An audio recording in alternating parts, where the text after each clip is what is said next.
Welcome to the Dating After Divorce podcast. I'm your host, Shade Curry, and I believe every divorced woman deserves a romantic relationship where she feels safe, loved, and cherished. You can create the most amazing life after divorce, and I will teach you how.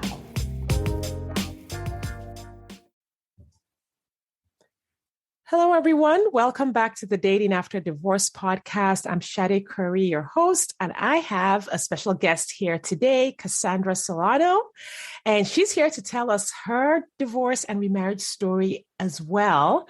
Cassandra is a former therapist and relationship coach. She helps women decide to stay or go, but I know you do like just whatever range of challenges come up in that, in that whole scenario, you work on that too. So welcome, Cassandra. Please introduce yourself. Tell people who you are, what you do. Thank you so much for having me. Yes, I'm Cassandra. I am here on occupied Tongva land, which is now known as North Orange County, California. I'm a clinician of, 17 years now.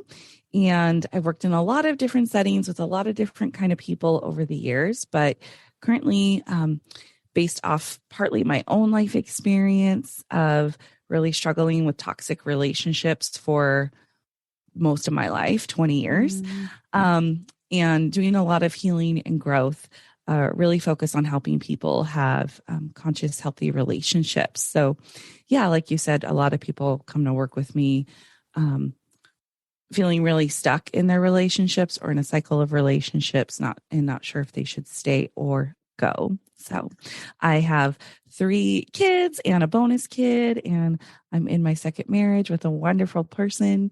And that's a little bit about us. Awesome. Yeah. So tell us how you met so after your divorce, tell us kind of what your journey was like that led you to meeting your husband. Okay. So after my divorce, I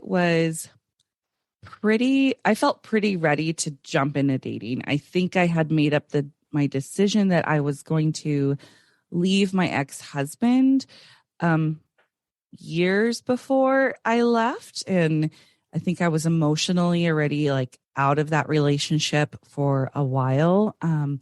I had tried everything. And, unfortunately, he just wasn't willing to put in the work and meet me halfway. So I felt on one way, like really ready to jump into dating. And what I didn't realize at the time is that I also had experienced a lot of, I knew I had experienced a lot of emotional and psychological abuse in that first marriage, but I really didn't understand the extent of the impact on me and on my subconscious, on my nervous system, on how I was still filtering and picking and making decisions of who to date and not date. I just thought, well, I'm over that relationship, so that must mean I'm ready to date.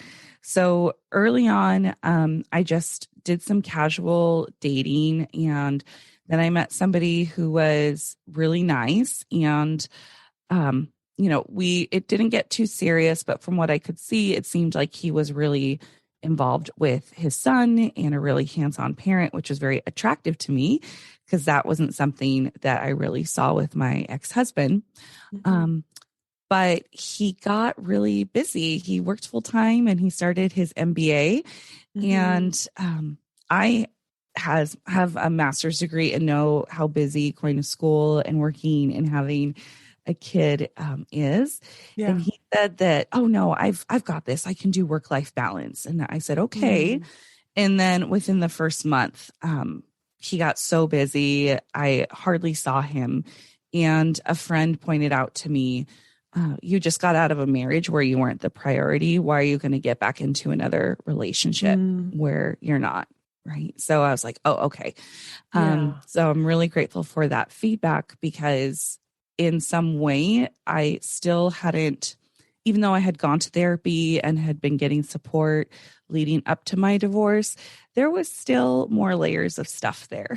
Right. Yeah. Can you talk a little bit about that impact? Because I see this a lot with my clients, and I think, similar to myself before, healing and doing this work, if you'd asked me in my 30s how I was doing based on like everything I'd experienced in my childhood and everything I was experiencing in my marriage, I would have told you I was fine.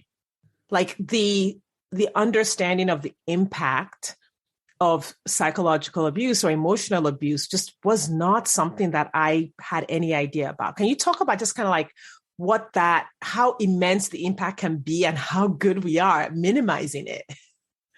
Yeah.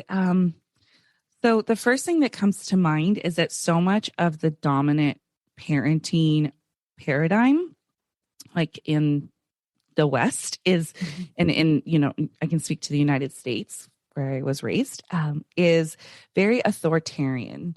And I know there are, in recent years, people advocating for gentle parenting or attachment parenting.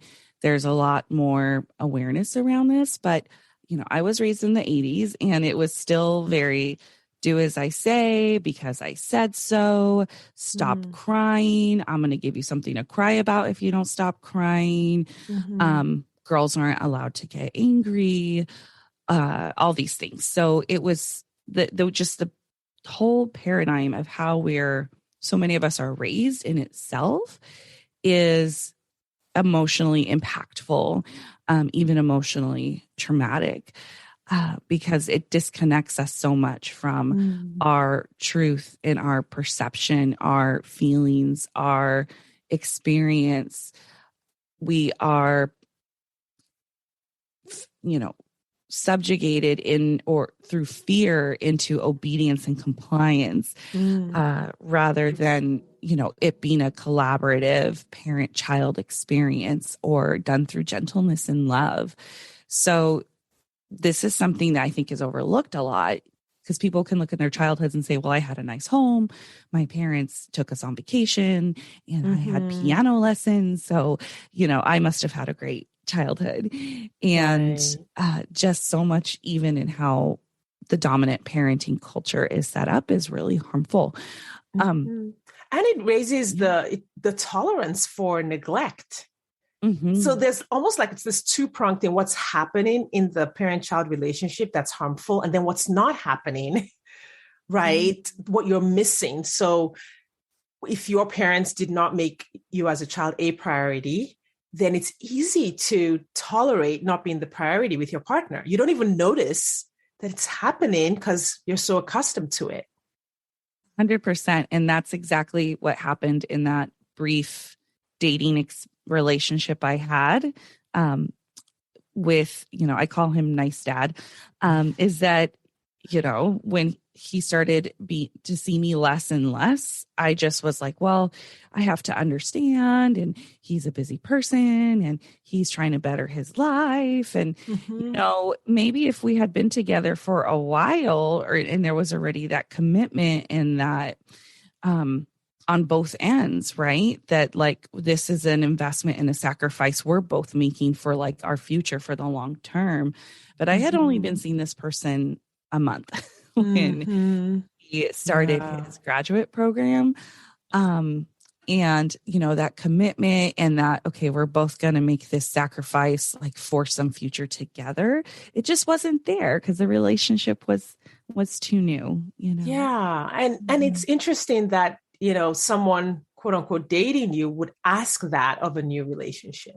I hear that scenario in one form or another from my clients, and they don't want to break it off with that person because they're like, well, he's trying, he has all these things on his hands and all these things on his plate. And my question is always, well, is he available to date? Why is he on a dating app? Like, if he's not available to take grown women out on real dates and spend time getting to know them and showing up for them because he's looking for a long-term relationship, why is he on the app? Like, I'm not knocking what's going on in his life, but why is he here? And then I also ask them to think about, what are they showing up for? Like, if you're looking for a relationship that is fulfilling, is that the experience that you're having? And if it isn't, you should make a choice. Oh my gosh, those are such powerful reflection questions. And it's painful, we don't want to look at the truth. We don't. sometimes, right? That, okay, this person is saying one thing, but their actions are showing something very different. And I hung on to that when he said, no, it's going to be work-life balance and I'm still going to see you. And even as he was seeing me less and less, he continued to say it. Right. Mm. And I was like taking the bait, just, or the carrot on the stick to keep me on the hook. Right. Yeah. Yeah. Why do we, and I don't know, this couples, and I'm sure, and I know I've done it too. Why do we listen to words versus actions? Like, what is this? Is this something broken in our brains? Like, what's happening here? Yeah. And I think that goes back to past relationships or childhood experiences, um, Mm-hmm. where, we had adults and caregivers tell us, well, that's not what I meant. That's not what I said. And their actions and their words were very incongruent. I promise I'm going to show up for you for this thing this time. Oh, I got too busy. I couldn't show up. So when we have this experience of, um, well, I still love them even though they didn't follow through. I still love them even though they broke promises. I still love them even though they say that they're not drinking again, but I can smell alcohol, or I know mom is drunk again, right? And Yeah. it's like we've been almost gaslit as children to, again, Mm-hmm. like distrust our own intuition, our own, what we see, what we feel, what we smell, like what we Yeah. actually experience, and override that to hang on to what they said, right? Yeah. Oh my gosh, Mhm. that's so good. That's so good. All right. So back to your story. What happened next in your dating journey? So what happened next is that I was, okay, I'm going to be single and do my thing. And then I went to a friend's kid's birthday party and I met a single dad there who was there with his kids. And we started to chat. And the relationship took off pretty quickly, which again should have been a red flag. Mm-hmm. um, but it seemed like everything was so ideal, and he had his kids, I had my kids. And what happened was again, another thing to look out for, his roommate was moving out with his girlfriend and he was looking for a place to stay. I had a place, but Mm. he said, hey, um, you have good credit and between the both of us, we have really good income. Why don't we like get a place together? How And long after everything was meeting him was this? this was about 6 months. Okay. So about 6 months in. And I had people around me that were concerned, but I felt like, no, this is somebody who is really emotionally available and he is so hands-on with his kids. This is going to be different. Mm-hmm. And when we moved in together, it was like the mask fell off. Mm-hmm. And he became more emotionally distant, like pretty quickly on the weekends when he had his kids. I was taking care of his kids and my kids. Mm. But what was different this time was that I recognized it pretty quickly, like, Mm-hmm. oh crap, I'm in this same situation again, like, or Yeah. similar with my ex-husband. And I went back into therapy and I started speaking up and saying, hey, we need to talk. I don't feel like things are going well. What's going on? And it was always, I promise, like, I'm not leaving. I promise we're Mm. good. You'd have to like hit my kids for me to leave you. Like, I'm not leaving. And, again, Mm-hmm. lots of words, right? Where the actions weren't matching. So we lived together. This was about 4 months in, and I realized I'm going to have to leave. Like, this is not, Right. what it is. And I felt so much shame and regret and felt so bad for my kids who had grown an attachment to his kids and Mm-hmm. embarrassed. And like, I should have known better by now. And, when that relationship ended, I learned so much about, um, something called like narcissistic abuse and really Right. and got into therapy with a person that was really Yeah. really um skilled in working with that and especially around childhood wounds connected to that. And that relationship, because my eyes were so much more open though during the whole process as everything was happening, it gave me a lot of material to work with in my healing journey. Because in my Right. first marriage, I think I was so disassociated and disconnected and just in a fog of trying to survive and climb the corporate Mm-hmm. ladder and raise three little ones. But in this last relationship, it was what I would consider like a transitional relationship. Mm-hmm. It wasn't as bad as my first marriage, but it wasn't yet what I knew I wanted and deserved. Right. And it gave me a Right. lot of lessons to learn. Yeah. Do you So think the fact that you met him in person, like at a friend's house, do you think that lowered your guard? it did. And we had a lot of mutuals, and even one that's really, really close to me. And he came like highly recommended. Yeah. Yes. And Right. I wanted to highlight that because I work with women who are dating on apps and women who are dating offline, in-person networking or both, right? Like whatever combination works for the individual. And it's one of the things I've noticed when a person meets someone else in person or through a friend, they tend to want to skip the gates and milestones that I recommend we work through. And I'm like, oh, no. I know he's your aunt's son's best friend. Or I know you went to elementary school with him. I know you went to high school with him, but you have to take all of those external characteristics do not define who the person is on the inside.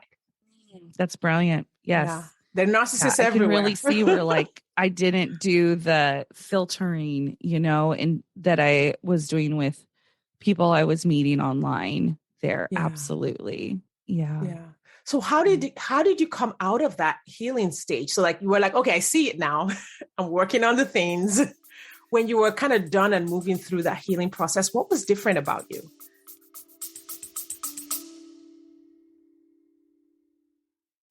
Do you wonder exactly how divorced women just like you are meeting eligible men who want a real relationship and a commitment?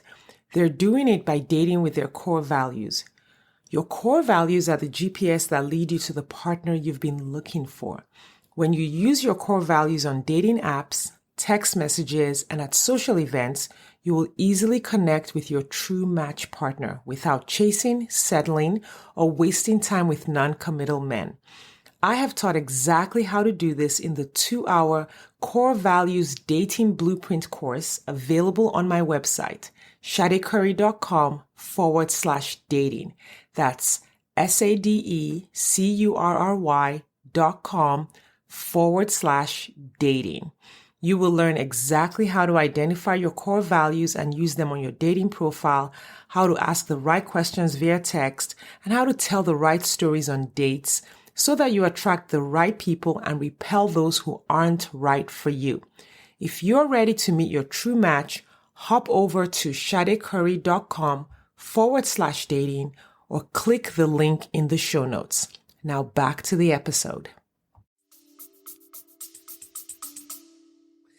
I think what was different was that I really started working on my trauma and my connection with my body, my connection with my intuition, and trusting myself. Um, I felt so much more empowered and alert and present, um, that I was like able to. So when I met my husband, months after this, I was so clear, so present, paying attention to my body. Like, how am I feeling? Looking for those red flags that I could, name, asking a lot of questions, like right out the Yeah. gate. What was that And like asking a lot of questions? Did you have yeah, any discomfort doing that? I didn't, because I felt so like I am done wasting my time. Mm-hmm. And, I didn't come in hard or aggressively right away. It was, after I think our second date when we were like, okay, yeah, we'd like to see where this could go. And I Mm-hmm. asked him that question, like, what are you really looking for? Like, what's your intentions here? Mm-hmm. And then it was probably the third time we hung out that I was So tell me about your mom. Tell me about your dad. What's your relationship like with her? What was your relationship like with your mom growing up? Tell me Yeah. about your friends. What are those relationships like? Right. And yeah, just and he's like, "Are you interviewing me?" I'm like, "Yeah, a little bit." Yes. Yes. Yep. Right. Because I think a lot of women don't want the man to feel like they're interviewing them. Like, I don't Mhm. want him to feel bad. I don't want him to feel the discomfort of this question that I'm asking. I don't want him to feel the discomfort of me bringing up porn use. Is that something that you use? Right.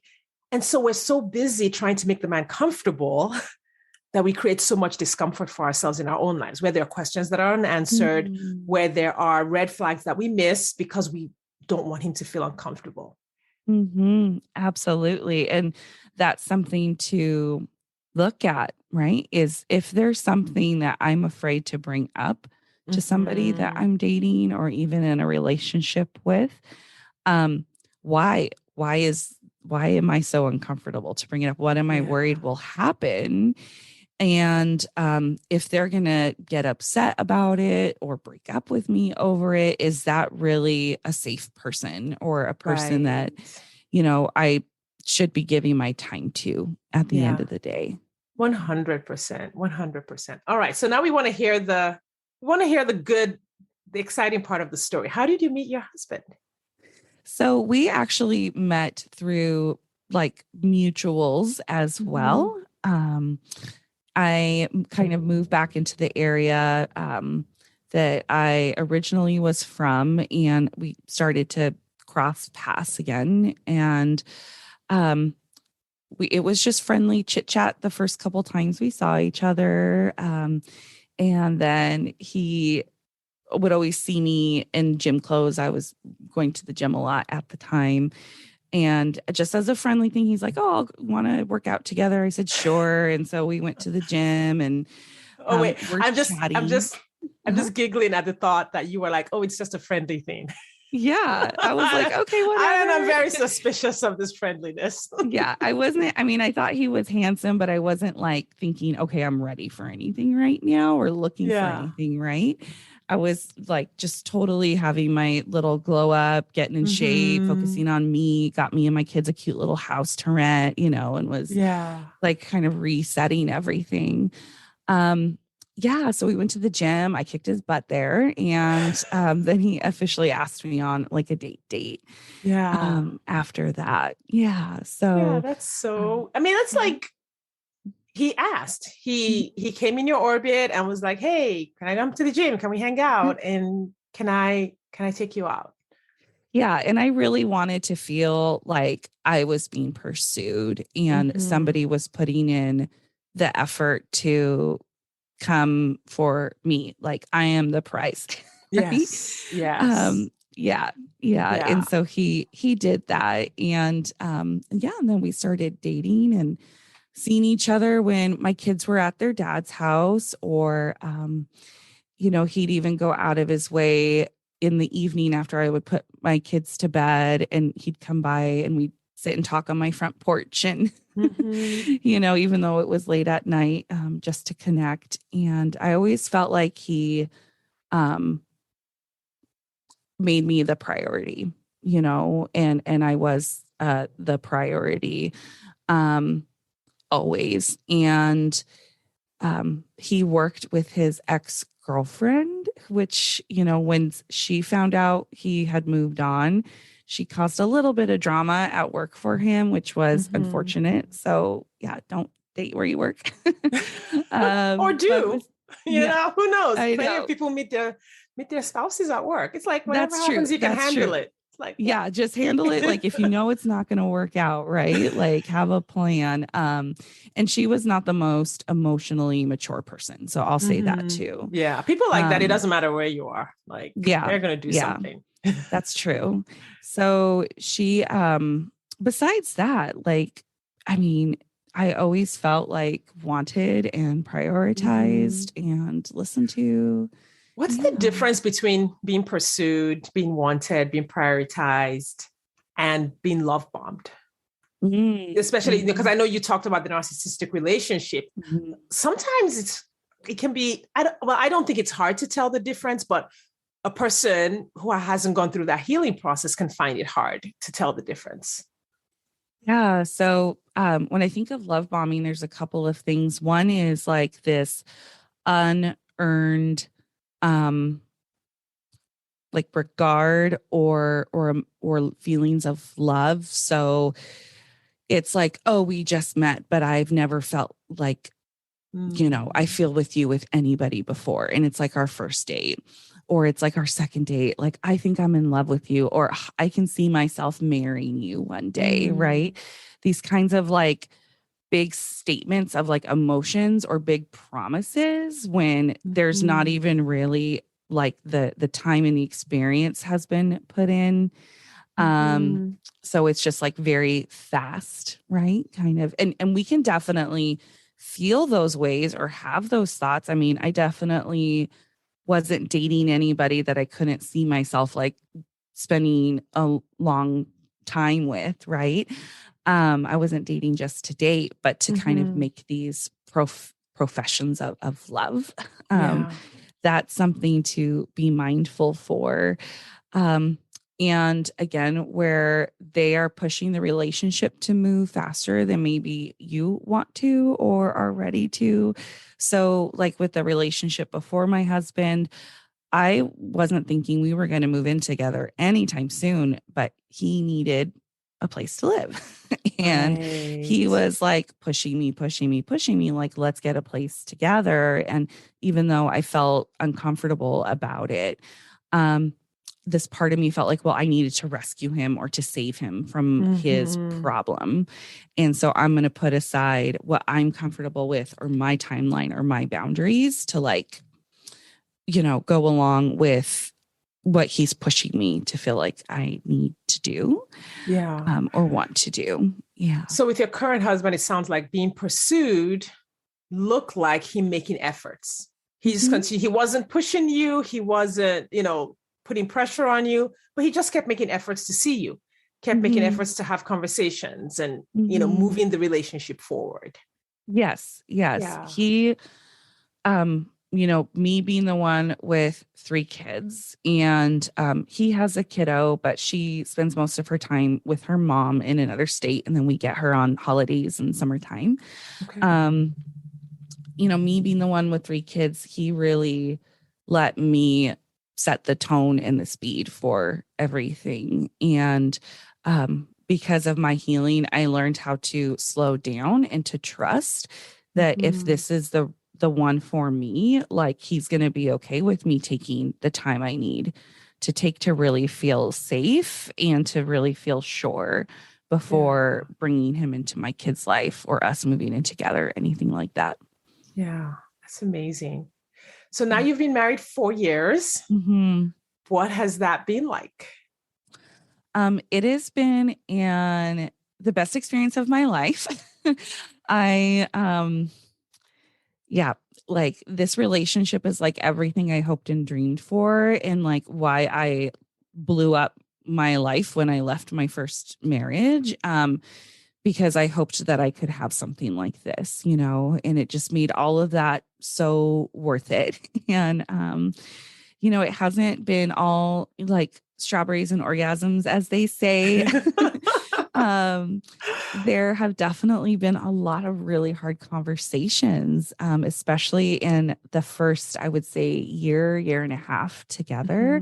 Well, first there's the honeymoon phase, which like we all know and love. And then is like the phase where all of our past wounds start coming up to be healed in the relationship, our attachment wounds. And there were like some really pretty big arguments, hurt feelings, hard conversations, but we both came in with a skill set of being able to articulate what we were thinking and feeling and say what we need and be respectful to each other, even when we were upset with each other, allow each other to take space when needed and to always come back when we were ready and hash it out. And have like the skills to do that. It didn't mean we were both perfect at it all the time. But at the end of the day, there was that foundation of respect and communication skills and commitment And my husband has also done some like therapy and, past work and reflection on his past traumas, which he also is a survivor of several different kinds of trauma in his childhood. So, had some sense of like, okay, yeah, because my mom was an addict, like, and I always felt like I wasn't a priority. When I, Cassandra, like, don't kind of let him know, like, if I'm going to go do something with friends and I let him know at the last minute, it can really trigger that not feeling like a priority in him. Yeah. Right. So we had to learn about each other and uncover layers. And so much of this doesn't happen until like the thing is being triggered, until you're in the situation. Yeah. Right. And then you're like, oh my gosh, what's this about? Oh, it's another childhood wound coming up for healing. Yeah. Yeah. I love Harville and Helen Hendricks. Yes. Sure. Yeah. Helen. Yeah. So yes. I love their work because they talk about imago relationships and really opening ourselves up to help our partners heal from their own childhood wounds. And I love their work. My husband and I, we've taken their classes and have their books and we try to do their scripts. It's hilarious if you watch us. We're like, oh my God. But we keep doing the work and we keep practicing and incorporating it. I wanted to bring that up because that work is healthy and appropriate within that marriage relationship, like within your committed relationship situation. I have encountered women who are trying to do what you described 6 weeks into meeting someone. Right? Like, oh, well, he had this trauma and he's going through all of this in his divorce. And, he wants to be with me. So I'm going to try to be there for him in this way. Can you just talk about how to appropriately view that situation versus your situation? Yeah. So kind of like the first example I gave when I was dating like the nice dad, it's like he wanted me to make this level of commitment of I'm going to stay committed to just dating you, even though I only see you for an hour a week because you're so busy. And so there was this expectation that I put in this like big commitment for like not a lot of return, or I put in this big commitment when the actual container of a committed relationship that is safe and secure wasn't established yet. Right. Yeah. So it's like, I don't know, somebody asking you to invest in something without them like having a business plan or, like a strategy and you even really knowing what you're investing in, but they're just like, give me $10,000 and, you're going to make money back in this project I'm working on. Right. Yeah. It's like, just for the joy of doing that, just for the joy of having your name, your name mentioned in the meeting, give me $10,000. Yeah. It's like, no, it's a form of settling, really, right? It's like, I'm going to put in all this emotional labor for like what in return right now. And if you're getting into each other's like, oh, I got to help heal their trauma, like do these things at like 6 weeks, I mean, like that is a red flag. That's the time of like getting to know each other and when things should be fun. It should be fun. Yes. Yeah. If it's not fun, rethink. Yeah. And I love how you get worse. I love how you described having a container because now you and your husband are committed, you're married, their safety has been established, trust has been established, commitment has been established. And so that is a safe place to start to open up to someone to say, hey, this happened to me in my childhood. This is the work I've done on it. This is how it impacts me. I want you to know that so that you know this part of me. Like that's a really valuable part of our hearts. And it's not, that's not information to lay out at the second date. Yes. And that's something that, I talk about a lot. It's being intentional with what we share and when we share it and with whom. Because if you have a childhood wound like mine, where, my inner child is so desperate to be seen and to be heard and to be loved, I was an oversharer. I would Mm, share way too much, way too soon from this unmet need mm, to be known. And it would repel like healthy, potential healthy partners that are like, oh my gosh, this person has like a lot of baggage. yeah. And then the people that would stay either were also like equally in their wounds or Hmm. someone looking to take advantage potentially of someone. They're like, oh, this is a wounded bird, Yeah. that I'll be able to control or Hmm. whatever it might be. Yeah. Yeah. So just, there, I mean, I don't say there's like X number of dates or X number of weeks to start sharing our more intimate information with, but I think there's definitely some markers around like, is there a secure, safe container here before I really start opening up and sharing those parts of me? Because, our stories are a privilege for someone to Hmm. hear. And we also want to make sure there's reciprocity in that sharing too. Yes, 100%. I always ask my clients to like develop their own gates, like based on where you are and when you got divorced and how much work you've done, like I'll have them create like 68 gates, right? And they move through those gates at their own speed. It's different for every woman, but just putting their brain through that process lets them know, oh, well, I do need to be thinking about these things. I do need to think about when I want to have him meet my children. I do need to think about it and not just let it happen randomly or unintentionally with unintended consequences. Yeah, yeah, and I definitely did that too. So I get it. Right, Yeah. right. So now that you guys are where you are, does your family have what's next for you? Like what's the next big adventure or what's on you guys' dream board or vision board? Oh, I love that question. Well, currently my bonus kid is debating, excuse me, whether or not she wants to come actually stay with us full time or stay with her mom. She's an only child over there, and here, her and my oldest daughter are 4 months apart, and they're just the best of friends. So we'll see in the next school year if we become a family of 6 full time. Mm-hmm. And we are looking to hopefully buy a home. I know the housing market is like Yeah. really intense, It is really intense is intense, the right? word right now. Yeah, yeah, but that's on our a goal of ours, and that's something too that is a little tricky because my kids do see their dad, um and we may have to buy a home out of the area where I live is really Mm, expensive. And so that's a whole thing to work through too. I've already kind of been dropping some little like seeds of, hey, we're looking to buy a house, hey, we might have to move out of the area, that might change how mhm, visitation looks, right? Because when you have shared custody and the other parent is really anchored into a community, mhm. um that's a whole other thing that needs to be navigated through. Yeah. And I've Yeah. heard that, I mean, I've only been married 3 years Mhm. now. And so what I've heard is that, hey, it's gonna take you like 7 years to blend to blend everyone, whatever that's going to look like, where everything just kind of finally settles to where it's gonna be. And Mhm. the new normal is like fully established. And I think that's probably close to the truth.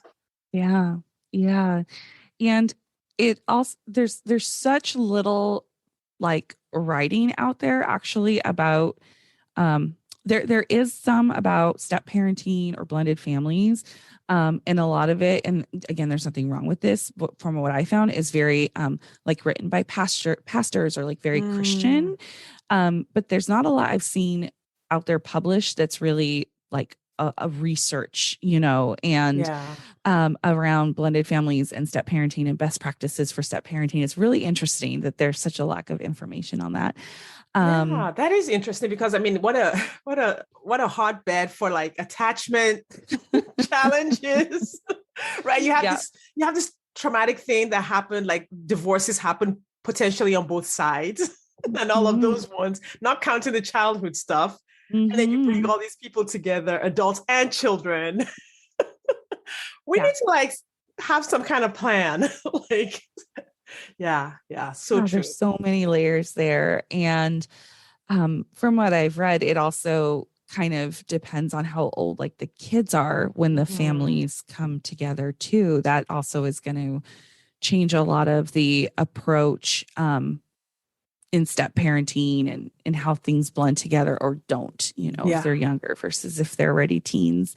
Yeah, So no, definitely. Another thing that, we should think about intentionally just after divorce. And I think there's a lot of assumptions in the culture around divorce, around post-divorce healing and dating. And of course, that probably just translates right into blending families and step parenting, is that we just assume we know what we're doing when it comes to relationships. Like, we still don't have classes in high school for this. Like, at least now we have financial classes, even though they're not great, but at least they have them. We still don't have a class for like, hey, by the way, you might need to know how to pick a spouse. yeah, I really think like something like attachment theory is something that a ninth grader in their freshman health class could wrap their heads around, right? Well, they're experiencing it. It would be helpful just to explain, why in the world do I hate my family so much right now? Yeah, I totally agree with you. Cassandra, thank you so much for sharing your expertise and your story with us today. I really want to thank you for that. Could you tell the listeners again what you do and where they can find you if they want to connect with you? Thanks. So, I help overwhelmed and burnt out women and femmes really prioritize themselves and their self-care, so they can have the relationships, the careers, the energy that they want, all kind of within the framework of addressing and dismantling oppressive systems that are impacting us. You can find me on Instagram at Change with Cassandra or my website, CassandraSolano.com. All right. Thank you, Cassandra. We appreciate your time today. Listeners, I want to thank you for your time and attention, and I will see you next time.